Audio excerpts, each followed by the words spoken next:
چوٹی نے اپنے لشکر سے کہا، چوٹیوں کی جو سردار تھی، اس نے اپنے لشکر سے کہا بلوں میں چلی جاؤ، کہیں سلیمان کا لشکر تمہیں رون نہ دے۔ اب آج سلیمان کے کام میں کہ چوٹی کو حاضر کر دیا، پڑھتا نہیں ہوں لیکن سنیے، چوٹی کو یہاں پر ہتھیلی میں بٹھا کے کہا بات بعد میں کروں گا، پہلے بتا ہم دونوں میں سے افضل کون ہے؟ کہنے کی جان کی امان پاؤں؟ کملی۔ چوٹی کہتی اس وقت میں افضل ہوں۔ آپ بولے نہیں ہیں اس وقت؟ سلیمان نے کہا دلیل؟ کہنے لگی ہاتھ تیرا ہے قدم میرے۔ توجہ۔ سلیمان نے کہا ایسا کیوں کہا؟ کہنے لگے کہیں تیرے لشکر کا جلال دیکھ کر یہ تجھے خدا نہ کہہ دے، تو میں نے ان سے کہا کہ بلوں میں چلی جاؤ۔ یہ سلیمان تھا، اسی وادی نمل سے صفین کے میدان میں سے علی گزر رہے تھے۔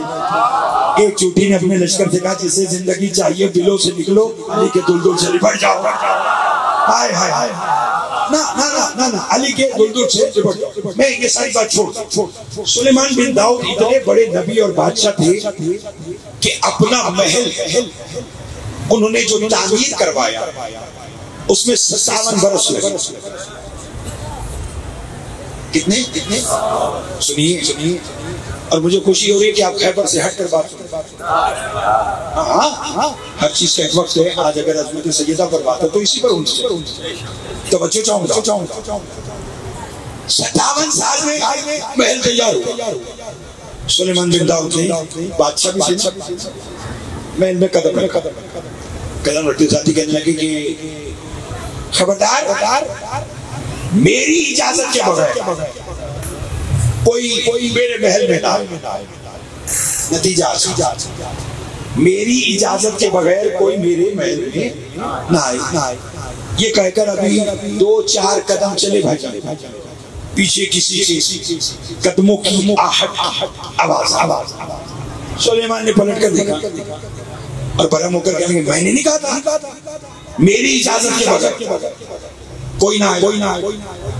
اس نے ہاتھ جوڑ کر کہا حضور میں وہ ہوں جسے آنے کے لیے کسی کی اجازت کی ضرورت نہیں۔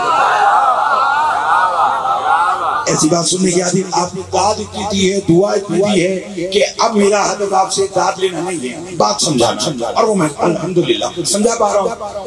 کہا میں نے کہا تھا میری اجازت کے بغیر نہ ہو۔ اس نے کہا جناب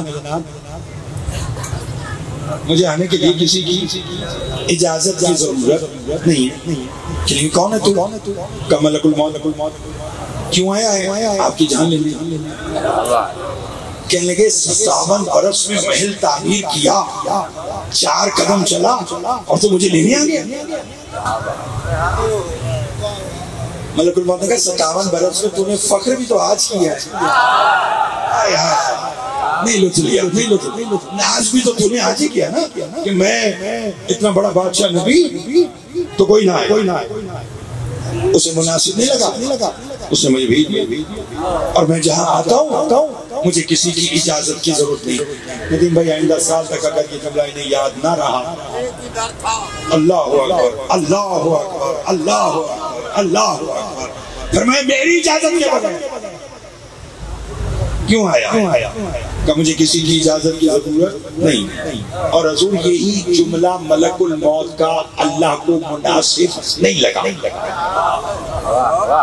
تو کہہ رہا کہ تجھے کسی کی اجازت کی ضرورت نہیں، لے پھر ایک گھر دے 28 سفر ہے، ریلت مصطفیٰ کا وقت ہے، مصطفیٰ کا سر سیدہ کی گود میں، دروازے پہ دستک ہوئی، بی بی نے پوچھا کون ہے؟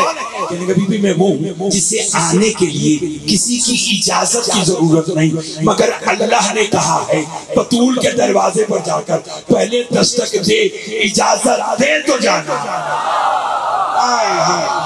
ہائے ہائے اللہ اکبر۔ آخری بندے تک نے ہاتھ اٹھایا، مالک ان ہاتھوں کی خیر کرے جو سیدہ کی عظمت پر بلند ہو رہے ہیں۔ کیا کہا؟